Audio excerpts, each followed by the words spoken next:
kalau Pancasila dimaknai seperti itu, maka kami menolak Pancasila gitu ya kan. Maka sekalian saja mengajukan Islam sebagai dasar negara.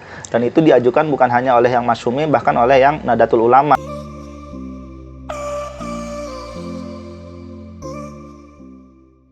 Bismillahirrahmanirrahim. Assalamualaikum warahmatullahi wabarakatuh. Ketemu lagi di Ngobras, ngobrol bareng sejarah bersama komunitas Jejak Islam untuk Bangsa. Hari ini kita akan bicara masih lanjutan dalam bulan Pancasila, katakanlah seperti itu ya. Ketika tanggal 1 Juni diperingati sebagai Hari Lahir Pancasila oleh pemerintah. Di minggu lalu kita udah bahas tentang pidato Soekarno Pancasila dan latar belakangnya. Nah, minggu ini kita mau coba sedikit twist dikit tentang bagaimana tanggapan dari kelompok Islam terutama tentang Pancasila. Mungkin tidak bisa membahas seluruh tokoh Islam karena banyak sekali gitu, tapi kita akan pilih sampel dari Muhammad Natsir dan Buya Hamka ya. Satu dari aktivis gitu ya, dan yang kedua dari ulama lah, lebih corak ulama dan budayawan. Nah, mereka pun berkomentar tentang Pancasila karena hidup di zaman yang sama gitu kan. Tapi mungkin teman-teman perlu tahu juga bagaimana pandangan mereka tentang Pancasila, atau kalau yang biasa di umumnya, apakah Pancasila bertentangan dengan Islam? Nah, gitu, kira-kira gitu. Dan bagaimana komentar dari Muhammad Natsir dan Buya Hamka itu sendiri, Sab? Ya, pertama kalau kita berbicara soal pandangan Muhammad Natsir soal Pancasila ya, itu tidak terlepas dari bagaimana Muhammad Natsir ini memandang antara hubungan agama dan negara. Itu kan sejak tahun 1930-an ketika Muhammad Natsir itu masih pelajar, itu kan dia sudah membicarakan soal bagaimana hubungan antara agama dan negara ini. Ya, betul. Dan kemudian dia berpolemik dengan Soekarno ketika itu ya kan, di surat kabar. Jadi ceritanya Bung Karno ini menulis sebuah artikel yang mana dia memuji Republik Turki yang didirikan oleh Mustafa Kemal Atatürk, yang sekuler gitu kan. Menurut Bung Karno itu adalah sebuah negara yang ideal ya kan, sebuah hubungan agama dan negara yang ideal gitu kan. Tetapi kemudian dikritik oleh Muhammad Natsir bahwa itu bukanlah hubungan antara agama dan negara yang tepat gitu, bahwa sekularisme itu tidak dimungkinkan dalam Islam, kata Muhammad Natsir. Jadi Muhammad Natsir sebaliknya berpendapat bahwa ya negara itu ya harus dilandasi agama gitu. Tetapi kemudian bagaimana bentuk negara yang kemudian diadopsi dalam agama Islam? Apakah yang seperti zaman Nabi Muhammad, zaman Khulafaur Rasyidin, atau zaman Umayyah, Abbasiyah dan seterusnya gitu kan?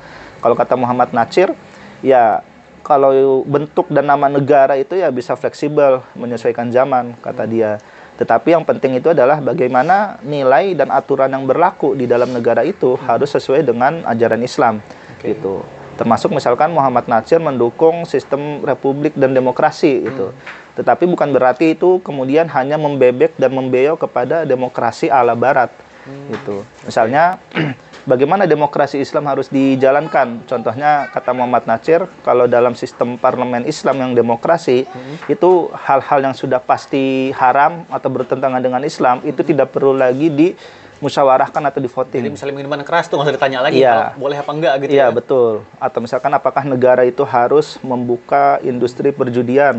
Itu nggak usah dimusyawarahin, itu udah pasti nggak boleh gitu loh. Jadi hal-hal yang dimusyawarahkan itu hanyalah hal-hal yang memang tidak bertentangan dengan ajaran Islam dan bagaimana teknis-teknis detail-detail negara ini berjalan gitu. Itu demokrasi menurut Muhammad Natsir. Berarti kalau menurut Natsir mau namanya presiden, khalifah, raja itu nggak terlalu penting namanya. Gitu. Iya, itu istilah itu nggak penting, tapi bagaimana hukumnya dan bentuknya sendiri. Gitu ya. Karena kata Muhammad Natsir, negara itu bukan tujuan tapi alat. Tujuannya itu adalah terlaksananya ajaran Islam. Gitu. Nah, makanya ketika Pancasila ini dijadikan dasar negara bagi Muhammad Natsir ya sebenarnya tidak masalah gitu. Meskipun mungkin di episode sebelumnya kita sudah membicarakan ya bagaimana kemudian ada tarik ulur gitu kan antara tokoh Islam dengan tokoh yang nasionalis sekuler terkait dasar negara, apakah harus memasukkan sila pertama atau tidak gitu kan. Tapi bagi tokoh Islam ini termasuk Muhammad Natsir, sila pertama meskipun dihapuskan, tidak menyebutkan menjalankan kewajiban syariat Islam, tetapi definisi ketuhanan yang Maha Esa itu ya sama dengan tauhid gitu loh.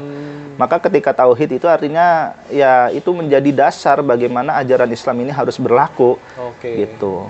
Itu menarik. Tadi kan tentang Natsir tadi. Bagaimana dengan Buya Hamka? Kan beliau juga yang punya pendapat yang saya tahu juga banyak nulis tentang Islam dan negara, relasi gitu ya. Iya. Kira-kira secara umum gimana sih pendapat beliau? Nah, nantinya pandangan Muhammad Natsir dan Buya Hamka ini kan akan lebih terdengar tahun 1950-an ya. Karena ketika itu kan kondisi sudah agak lebih stabil, ya kan sudah melewati revolusi yang agresi militer Belanda dan segala macam gitu kan. Tahun 50-an ketika berdiri demokrasi liberal ya kan, yang selalu berganti-ganti Perdana Menteri itu. Nah, itu nanti kita baru kemudian akan mendapati bagaimana banyaknya Muhammad Natsir dan Buya Hamka ini berkomentar mengenai Pancasila. Kenapa? Karena saat itu polemik mengenai Pancasila dan agama ini sempat muncul kembali. Salah satunya ketika itu ya diawali pidato Bung Karno yang sempat menyindir kelompok-kelompok Islam yang ketika berbicara Pancasila itu hanya kemudian menyinggung soal ketuhanan yang Maha Esa, gitu. Jadi kata Bung Karno, kelompok Islam ini melupakan kemanusiaan, melupakan permusyawaratan, melupakan keadilan dan seterusnya. Ini yang di Amuntai bukan sih? Amuntai mana? Pidato Soekarno-nya ini menyindir kelompok Islam ini? Saya lupa, tapi memang pidato Soekarno itu pernah seperti itu, tahun 50-an. Nah, ini kemudian direspon lah oleh para tokoh-tokoh lain. Misalkan Buya Hamka, itu dia langsung menulis sebuah buku. Judulnya Urat Tunggang Pancasila, gitu kan. Jadi yang dimaksud urat tunggang itu ya maksudnya ya pondasi atau apa yang membuat Pancasila ini bisa berdiri gitu. Nah, kata Buya Hamka, ya yang menjadi urat tunggangnya Pancasila itu adalah ketuhanan yang Maha Esa. Nah, ketuhanan yang Maha Esa itu tidak lain adalah nilai-nilai tauhid yang dipercaya oleh umat Islam. Tanpa adanya nilai tauhid ini, Pancasila itu tidak akan berjalan dengan baik. Makanya di dalam buku itu ya, yang terbit tahun 1951 itu, Buya Hamka mengatakan bahwa Pancasila sebagai filsafat negara Indonesia akan hidup dengan suburnya dan dapat terjamin sekiranya kaum muslimin sungguh-sungguh memahamkan agamanya, sehingga agama menjadi pandangan dan mempengaruhi seluruh langkah hidupnya.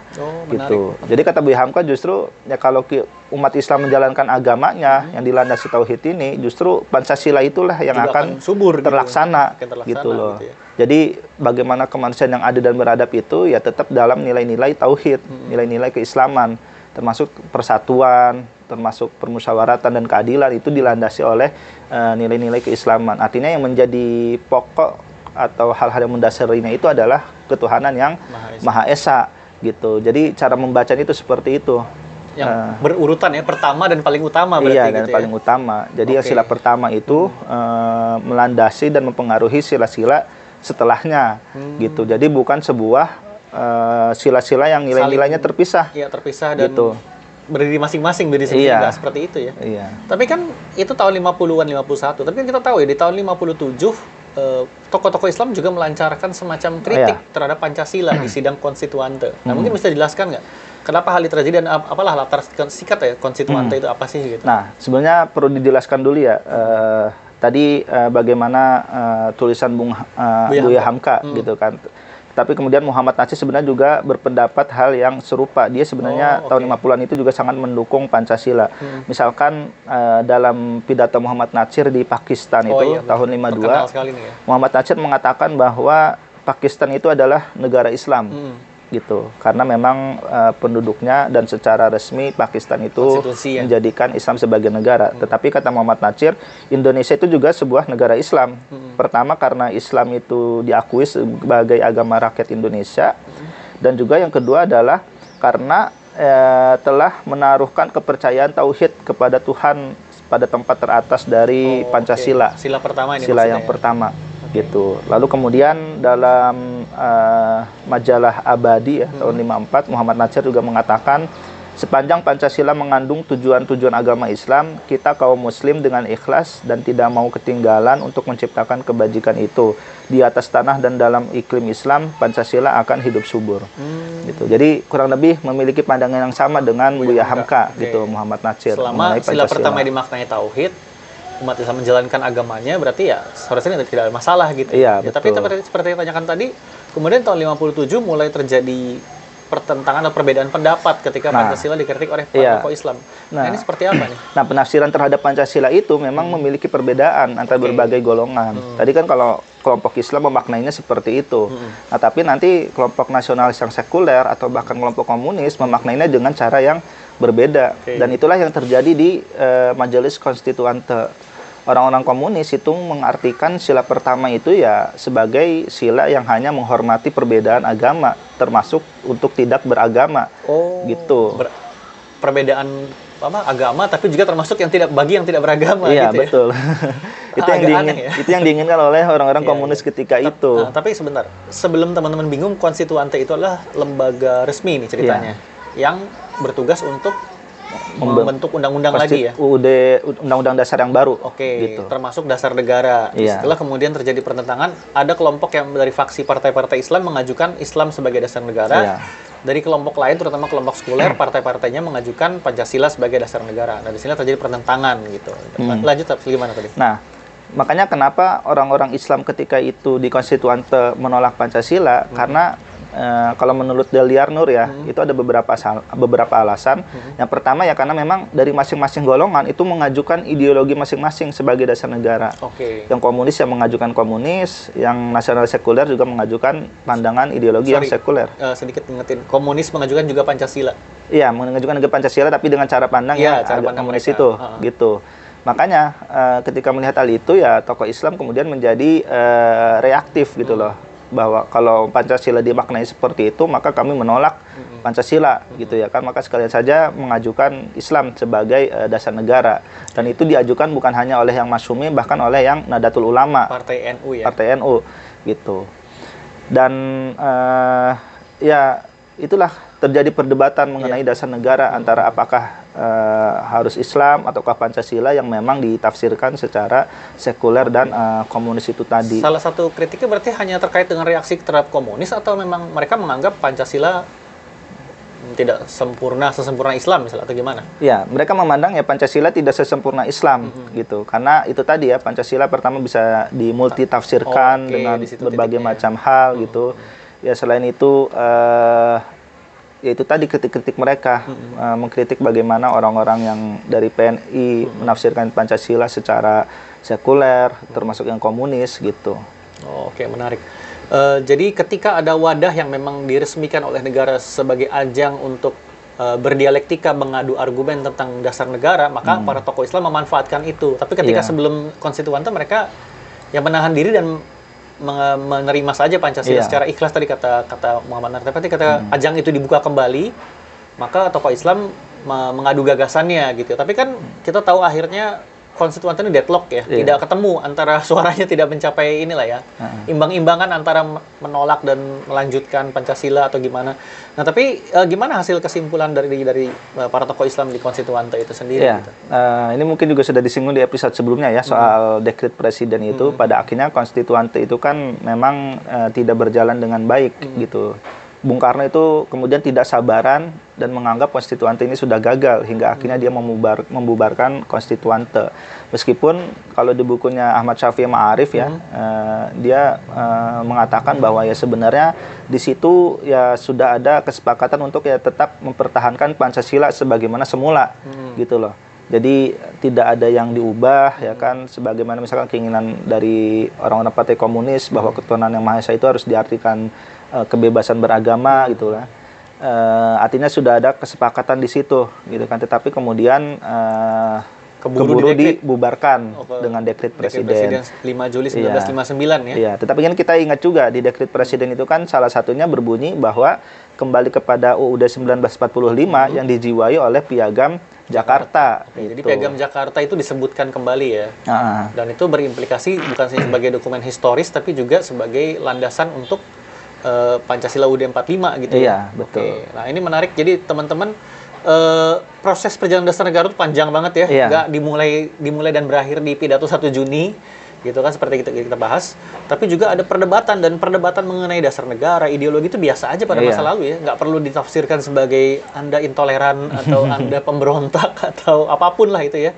Atau pergi saja dari NKRI, atau itu biasa aja. Mereka saling berdebat di forum Konstituante, forum yang terhormat, yang sangat ilmiah, tapi juga ketika sedang rehat, mereka ya ngopi-ngopi santai aja gitu ya. Itu yang kita bahas kan, pernah kita bahas juga. Gimana lintas ideologi itu ya, kalau udah ketemu itu biasa, santai, saling ngobrol, tanya tentang keluarga. Tapi ketika berdebat soal ideologi, ya berdebat mereka gitu. Dan itu tidak perlu ada monsterisasi atau demonisasi terhadap ideologi lainnya gitu. Selama itu harus diperdebatkan secara ilmiah gitu. Nah ini sebagai pembelajaran mungkin buat teman-teman di generasi sekarang juga termasuk kita bahwa berdebat apapun ya secara ilmiah tuh baik-baik aja sebetulnya gitu kan.